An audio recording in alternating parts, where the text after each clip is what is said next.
Vince Jr., beg your pardon.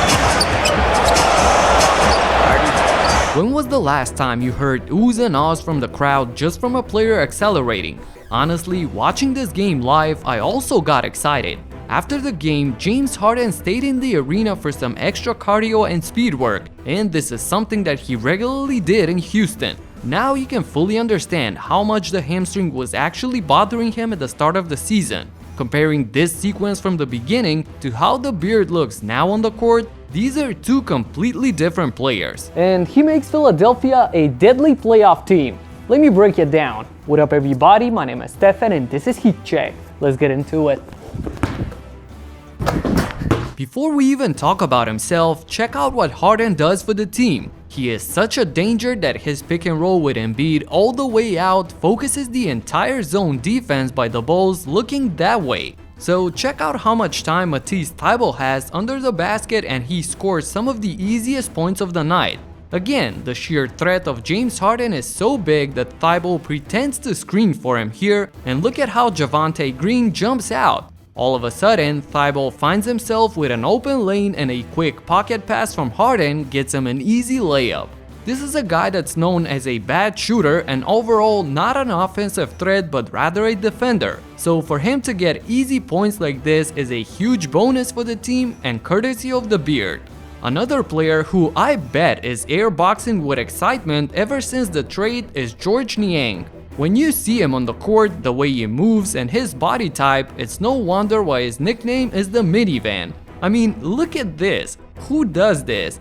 Anyway, enough with the minivan slander because this guy is a career 40% three-point shooter. Dude is a sniper if you leave him open, and just look at how many open looks he's getting off of Harden double teams, and this is an extremely underrated opportunity for the Sixers in the playoffs. The Beard finished with 14 assists, dishing it out to everyone on the team, and even though he had a bad shooting night, he's actually been terrific since getting there, shooting 53% from the field and almost 45% from downtown. Both his speed and aggressiveness are back. He takes opponents off the dribble and goes to the rim, and against Chicago it was either a layup or a foul. The good old Harden that we know. Throughout the first 5 games in Philly, Harden has shot 47 free throws, which is miles away from the 15 that he shot in the first 5 games of the season when everyone thought that he doesn't have it in him anymore or that the new rules are affecting him. Since he came to Philadelphia, their free throw attempts literally skyrocketed and they are shooting and making by far the most free throws than any team in the league.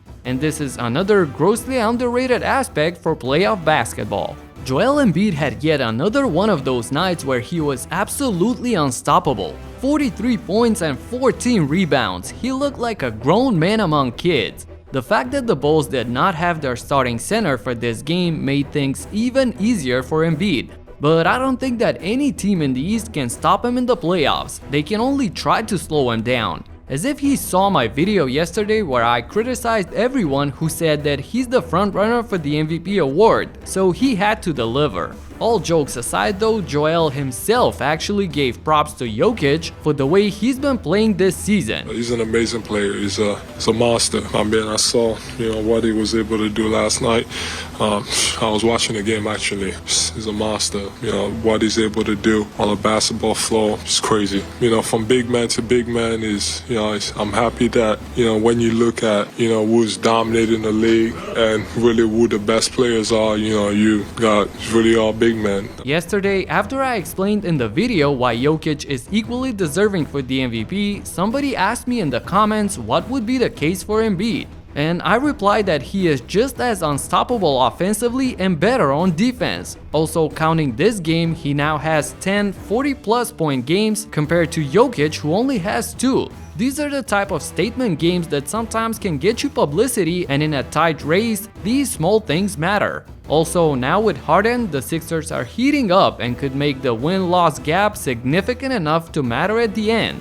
But nevertheless, shout out to both big men for their monster seasons so far. And now let me cross over to the Chicago Bulls and point out a staggering number for them. Get ready for this.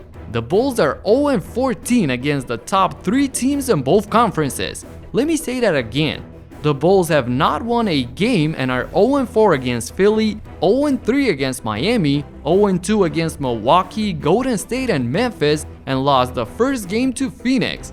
Wow, that's a lot for a playoff contending team. Of course, they're probably the team that's been impacted the most by injuries. Nikola Vucevic did not play last night, and of course, Lonzo Ball, Alex Caruso, and Patrick Williams have been out for a large portion of the season. These are all big pieces to this team, but at the same time, I don't think that they can beat any of those top 3 teams in the East even at full strength. They're on a 5-game losing streak right now with the toughest remaining schedule in the entire NBA ahead of them, so they better get some wins within these next 3 games, because after that the schedule is frightening with matchups against Utah, Phoenix, Milwaukee twice, Miami, Boston, and a bunch of pesky teams like Toronto, the Clippers, and Minnesota. I feel like there's no way that they fall to the play-in even with this schedule, but they will need to win at least some of these games to prove that. Philadelphia is looking like a scary Eastern Conference contender. Let me know in the comments what are your playoff predictions for them. That's it for now. Subscribe and talk to you in the next one. Peace out. Woo! Double step back, baby. No travel. Let's go.